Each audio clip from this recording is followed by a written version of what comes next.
वर्तमान विधायक की, तो उनकी कार्यप्रणाली को आप किस तरह से देखते हैं? धर्मशाला विधानसभा क्षेत्र में जो उथल पुथल लगी है उसके ऊपर आप क्या कहेंगे? आपने भी इस बार टिकट की दावेदारी जताई है, अगर टिकट नहीं मिलती है तो आगे की रणनीति क्या रहेगी? नमस्कार, स्वागत है आपका सभी का सिद्धिविनायक टाइम्स में। और मैं आशीष राणा आज एक खास मेहमान के साथ आज मौजूद हुआ हूं। प्रदेश में विधानसभा चुनाव का बिगुल बज चुका है। शिमला के बाद हम स्थान धर्मशाला राजनीति में रखता है। प्रदेश की राजनीति में धर्मशाला को हॉट सीट भी कहा जाता है। चुनावी समय में टिकटार्थियों की बात करें तो धर्मशाला से बीजेपी कांग्रेस में लंबी फहरिस्तियां लग चुकी हैं। भाजपा की बात करें तो धर्मशाला से बीजेपी के मंडल अध्यक्ष व चुनावी ताल ठोकने को आतुर है। इसी के साथ आज हमारे साथ मौजूद है धर्मशाला भाजपा मंडल के अध्यक्ष अनिल चौधरी जी। अब हम इनसे कुछ चुनावी चर्चा पे बात करेंगे। बहुत बहुत स्वागत है अनिल जी आपका। नमस्कार। आप सब लोगों का धन्यवाद और जनता का मैं धन्यवाद करता हूं कि आपने जो मुझे आज इस चैनल में बुलाया, इसके लिए मैं आप सब लोगों का धन्यवाद करता हूं। अनिल जी, मेरा सबसे पहला आपसे प्रश्न रहेगा, जो धर्मशाला विधानसभा क्षेत्र में जो उथल पुथल लगी है उसके ऊपर आप क्या कहेंगे? ये जो उथल पुथल है सिर्फ धर्मशाला में ही नहीं है, हर जगह उथल पुथल हुई है। भारत में हमारे माननीय प्रधानमंत्री श्री नरेंद्र मोदी जी ने कांग्रेस मुक्त का जो नारा लगाया था वो साफ दिखाई दे रहा है। तो उसी चलते जो है हमारे यहाँ भी उथल पुथल हो रही है। कई नेता जो है वो कांग्रेस को छोड़कर भाजपा में, पूरे हिमाचल में जो है वो आ चुके हैं और भी कई आने वाले हैं। भाजपा के बड़े नेता ही नहीं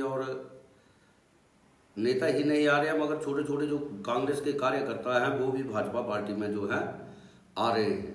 तो इस उथल पुथल का ये कोई मतलब नहीं है कि लोग सीधा सोच रहे हैं कोई बड़ा नेता आया है तो वो टिकट लेकर आ रहा है कि किस लिए, ऐसा कोई भी ये कारण नहीं है। क्योंकि हमारी आला कमान जो है उन्होंने साफ कह रहे हैं कि जो भी नेता आ रहा है उसके साथ जो है वो टिकट का जो है कोई भी प्रॉमिस नहीं किया जा रहा है, और वो खुद ही अपने भाजपा के घर में जो है कांग्रेस को छोड़कर आ रहे हैं।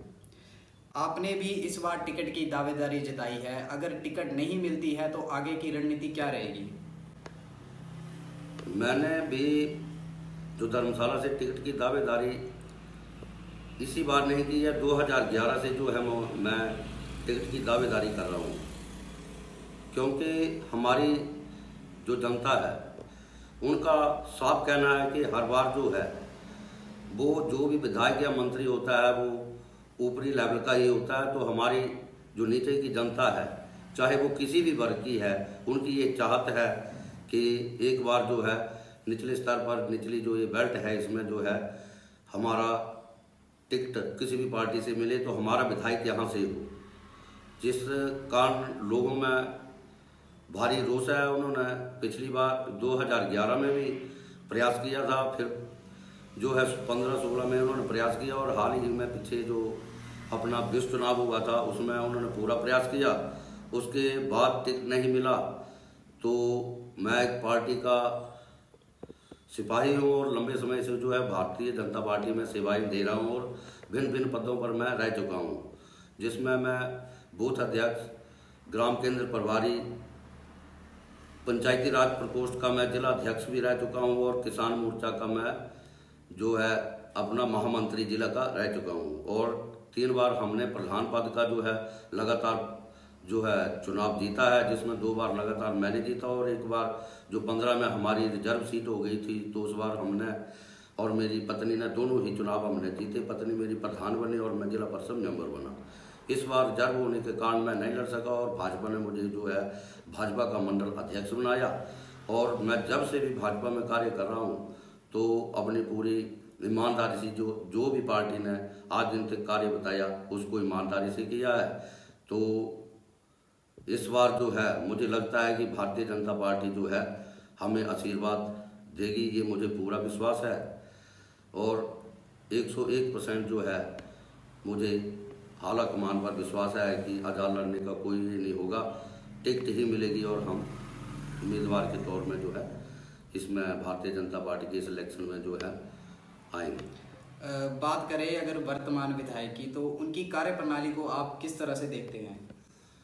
वर्तमान विधायक विशाल नेहरिया भी जब से बने हैं वो लगे हैं जिस भी तरह उनके पास जो भी लोग कार्य के लिए जाते हैं, अपनी पूरी कोशिश करते हैं, पूरी मेहनत के साथ वो करते हैं और अपना जो भी उनके पास निजी फंड आता है कोई भी है उसको उन्होंने जो है जनता में लगाया है। तो उनकी कार्य प्रणाली जो है वो भी ठीक है। चौधरी बेल्ट से आपकी खासी पकड़ है, ऐसे में शहरी मतदाताओं को कैसे साथ में आप लेकर चलेंगे? देखो ऐसा कुछ भी नहीं है। हमारी जो चौधरी बेल्ट है, अपनी जो नीचे की बेल्ट है, इसमें सिर्फ चौधरी ही नहीं है, अन्य जातियां भी हैं, उसमें राजपूत भी हैं, ब्राह्मण भी हैं, एससी भी हैं, वो सभी मेरे साथ है। क्योंकि मैं 15-20 वर्ष से उनके साथ निष्पक्ष जो है वो कार्य उनका भी करता हूँ और मुझे पूरा साथ देते हैं। और मैं भी उनके जो भी कार्य होते हैं, कोई भी उन ऐसा कोई कार्य पड़ता है उस कार्य में मैं उनके शरीक होता हूँ। और रही ऊपर शहरी इलाके की बात, तो हमने जो है 15-20 वर्ष से, इससे भी पहले जो हमारे लोग थे उन्होंने हर बार जो इनका साथ दिया है, पार्टी का साथ देते हैं। और मुझे पूर्ण आशा है कि वो लोग हमारे साथ चलेंगे और हमें पूरा साथ देंगे। और वो भी इस बात से खुश होंगे कि इस बार जो है हमारा निचली बेल्ट जो हमारा पुराना जो कार्य करता है उसको पार्टी ने जो है इलेक्शन में उतारा है, तो वो हमें पूरा आशीर्वाद देंगे, ये मुझे विश्वास ही नहीं, उनसे पूर्ण आशा है। अगर समर्थकों ने आज़ाद लड़ने का दबाव डाला तो क्या अनिल चौधरी आज़ाद चुनाव में उतरेंगे? ऐसी नौबत नहीं आएगी। जिस हिसाब से हमारे जो आला कमान है, हमारी दिल्ली की जो कार्यकारिणी है और यहाँ की है, वो इस प्रकार की कोई नौबत आने नहीं देगी। और मुझे पूर्ण विश्वास है कि 101% हमें जो है टिकट मिलेगी। मेरा आपसे आखिरी सवाल यही रहेगा, अगर आपको टिकट दी जाती है और आप धर्मशाला विधानसभा क्षेत्र से जीत जाते हैं तो आपका सबसे पहले मुख्य कार्य क्या रहेंगे? देखो, मुख्य कार्य पूरी हमारी कंस्टिट्यूंसी में जो है कई प्रकार के कार्य हैं। हाल ही में 3-4 महीने पहले जो हमारी मंडल की बैठक हुई थी, उसमें माननीय मुख्यमंत्री जी उसमें शरीक हुए थे। तो उस वक्त ही मैंने 13-14 डिमांडें जो उनके सामने रखी थी। तो और जितना भी हमारा मंडल का कार्य करता था, हमारे मंडल में लगभग 400-500 जो कार्यकर्ता है हमारी कार्य प्रणाली से जुड़ा हुआ है, तो उनका भी उस ही पेपर के साथ जो कार्य वो जुड़े। 1-2 उसमें छूट गए थे, वो मैं नोट किए। बाकी जो उन्होंने कार्य बताए उनकी मैंने पहले ही लिस्ट बना ली थी। उसमें सबसे पहले तो हमारी ये बरसात के कारण जो कुल्ले टूट गए हैं, जिससे हमारा एग्रीकल्चर एरिया जो है वो हमारे किसान लोग बहुत जो है उससे प्रभावित हैं, उनको ठीक करवाया जाएगा। और हमारी जो योल की बेल्ट है उसमें जो आर्मी एरिया उसमें बाउंड्री वाल वगैरह लगी है, तो अपने समय पर आर्मी वाले गेट बंद कर देते हैं। उनके दुख सुख में और कृषि योग्य जाने के लिए जो रास्ते बंद हो जाते हैं उसके लिए पूरा प्रयास किया जाएगा। हमारे ऊपर डल झील है, वो बार लीक करती है, उसको भी किया जाएगा। ऐसे कई प्रकार के ऐसे कार्य हैं। स्मार्ट सिटी में है, धर्मशाला में है, अपना जैसे सेंट्रल यूनिवर्सिटी है धर्मशाला में, एक हब है, तो उस सेंट्रल यूनिवर्सिटी को भी यहाँ बनाने के लिए जो है हमारे माननीय मुख्यमंत्री और विधायक जी जो है काफ़ी मेहनत इन्होंने की है। और मुझे पूर्ण आशा है कि आगे जो है जो भी मैं बनूं या कोई, तो ये सेंट्रल यूनिवर्सिटी का कार्य जो है वो जल्द शुरू करवाएंगे। क्योंकि हाल ही हमारा जो धर्मशाला का कॉलेज है वो बहुत पुराना कॉलेज है, बीएड कॉलेज है, जेबीटी ऐसे कई तो यहाँ पे कॉलेज हैं, तो उनको इस यूनिवर्सिटी से कई सुविधाएं मिलेंगी। क्योंकि बाहर के कई बच्चे जो है यहाँ पढ़ने आते हैं, उनका लिंक उनसे जुड़ेगा और यहाँ के स्थानीय लोगों को जो है रोजगार के अवसर भी प्राप्त होंगे। अनिल जी, कहीं ना कहीं देखा जाता है कि केंद्रीय विश्वविद्यालय का मुद्दा जो है काफ़ी लंबे अरसों से जो है ये चलता आ रहा है, तो इसके ऊपर थोड़ा सा आप क्या कहेंगे? देखो, सेंट्रल यूनिवर्सिटी का इतना लंबा मुद्दा जो गया है, तो इसका कारण यह है कि ये सेंट्रल यूनिवर्सिटी धर्मशाला में ही बनेगी। कहीं और भी बनती है, इसका छोटा मोटा पार्ट बनता है तो उससे हमें कोई एतराज़ नहीं है। मगर यहाँ पुराना कॉलेज होने के कारण जेबीटी है, बीएड है, ऐसे को मैं पहले बता चुका, उसके कारण बच्चों में होड़ रहेगी। जो दूर से बच्चे आते हैं उनका लिंक एक ही जगह जो है वो बना रहेगा।